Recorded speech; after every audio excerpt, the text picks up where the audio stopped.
Hey everybody, Captain Zeus here, and I'm back with another review for Dune Prophecy Episode 2. Now, for those of you that have not seen the episode, spoiler warning up ahead, because I will be going into some details about this episode, and let me know in the comments below your thoughts on the episode, your thoughts on me doing these reviews, and, for you book readers out there, what is it that I am missing? Because I have questions. Now, I will say, starting things off, this episode was 10 times better than the last episode. I thought this was the exact kind of thing I was looking for. More like political scheming and more scheming maneuvers, behind the scenes stuff. I thought it was just super cool how a lot of things were being played, the chess pieces were being moved. First episode, like I said earlier, was a little bit rough, mixed signals on what it is that the direction of the show was. But this episode, no confusion. We know what's happening. And it's a lot of turmoil with the ending, or a lot of backlash with the ending of the last episode. So we do see Desmond gets arrested because,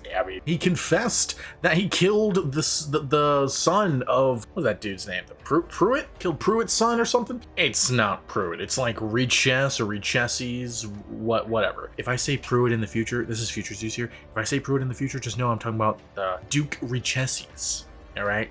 I'm just so bad with names. And then he also confessed to killing the Truth Seer across the Univoice, which I want to say, when he got locked up, it was cool as frick that him just being locked up is like just floating in air. One thing I want to say about this show, and just this episode specifically, is not only is the visuals just on point, the visuals are fantastic, but the cinematography in this show was so good, especially the intro segment, which I don't know if we saw it in the last episode, maybe I didn't pay attention, but the intro segment was dope as frick. But again, back to Desmond. Desmond got arrested, but not for long. Honestly, Travis Fimmel is such a good actor. I think we should see him in more projects because he does such a good job as playing this kind of screwed up soldier. Oh, dude, the seeds he's been planting, the fact that he's creeping his way into the Emperor's right hand like a snake it's just so nonchalant but so good. He does an amazing job at playing a snake-esque type of character who's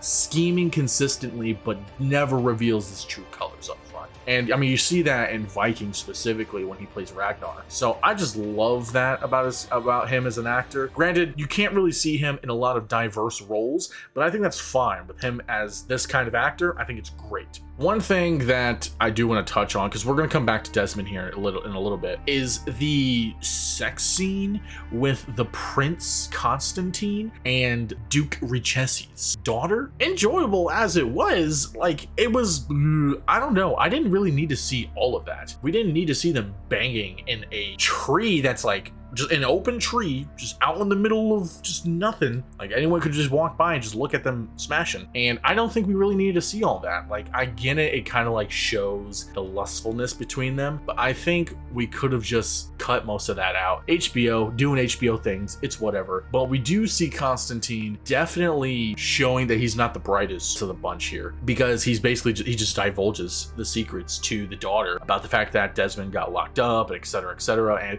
she definitely uses sex to her advantage there to get this information, which women in those positions of political power definitely do to get the upper hand. And it's so, I don't know, for some people it's such an obvious thing, but it's just it's those little things, those little moves of just slowly manipulating people, whether they know it or not, in order to move things along. It's just so smart. And the Emperor, man, I kind of feel for him, dude. He's got a lot going on. He's got to deal with the sisters. He's got to deal with this dude who's trying to hang over his head that without his fleet, the Emperor is nothing. He's dealing with a potential threat. There's also the rebellion, which I didn't think the rebellion was that serious until we see the Swordmaster getting involved with that, but we'll get into that in a second. But the Emperor does start to listen to his wife more, and I think that's the smart decision, because there's a saying behind every strong man is an even stronger woman, right? And that shows in this show. She definitely knows what she's talking about, and she's definitely guiding him down the right path. It's not like she's trying to manipulate him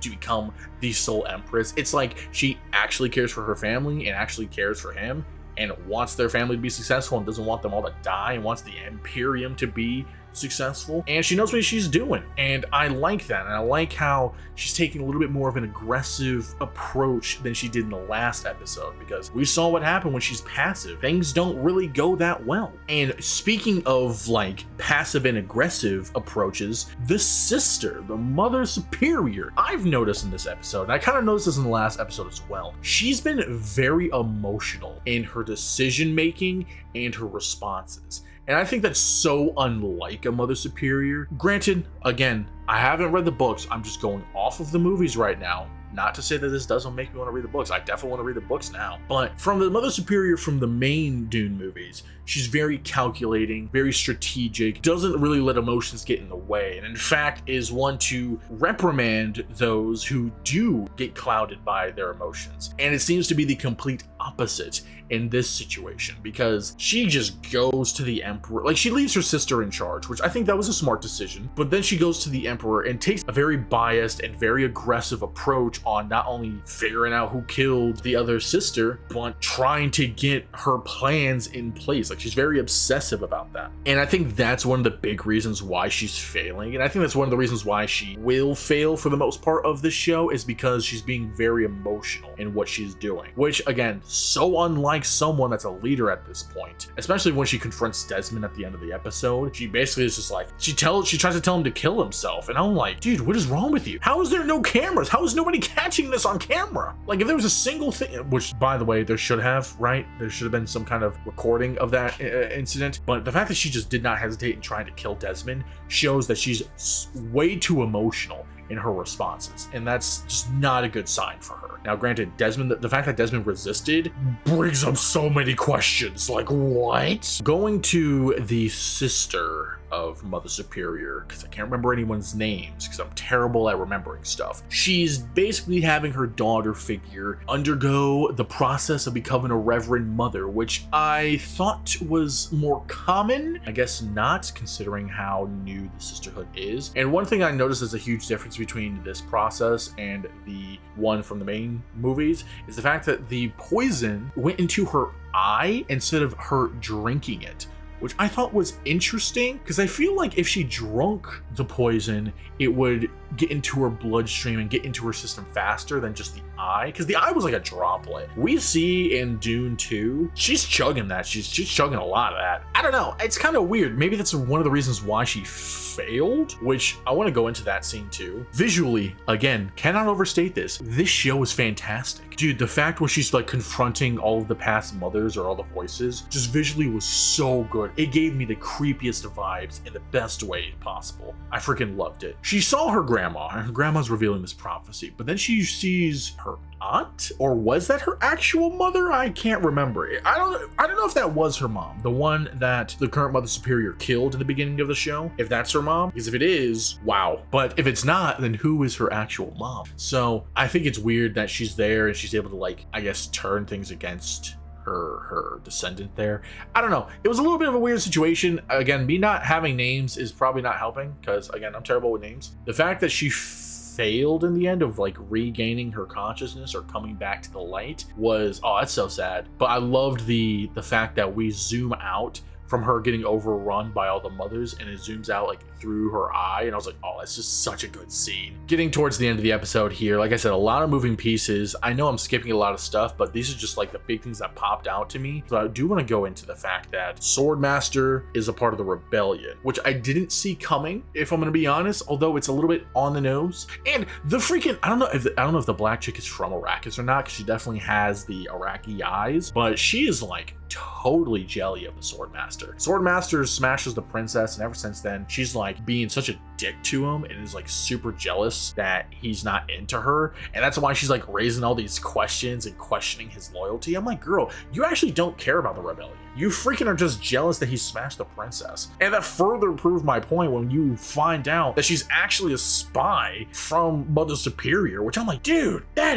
she's not only got a spy in the rebellion, but she's got a spy in the Imperium. Like, that's crazy. Not see that one coming. And it just shows that the rebellion is like a lot larger than I originally thought thought. So I wonder how the rebellion is going to come into play here, because that's a third component that we're going to be seeing moving chess pieces across the board. But at the end of the day, they're also just being manipulated by Mother Superior. And I'm pretty sure the next episode or two, Swordmaster is gonna go bye-bye. But I would say overall, this episode was really good. I know my mind was just all over the place, but I really enjoyed this episode. This story I was able to be interested in and follow, although there were some things where I was just like, I don't really need to see all that. There were scenes that should have been skipped. There's like that scene with the Harkonnen elder sister talking to the Reverend Mother's descendant, the granddaughter. That whole, oh, I view you as a mom, oh, I view you as a daughter. Like, we all knew that was a thing. It was heavily implied. We didn't need that whole scene for them to confirm it. That could have been taken out. Like I said, the sex scene could have taken most of that out, if not all of that out. There was just some other scenes in there where we didn't really need to know. I did like focusing on the queen though, or the empress. I liked that to kind of show, again, her getting closer to her husband, her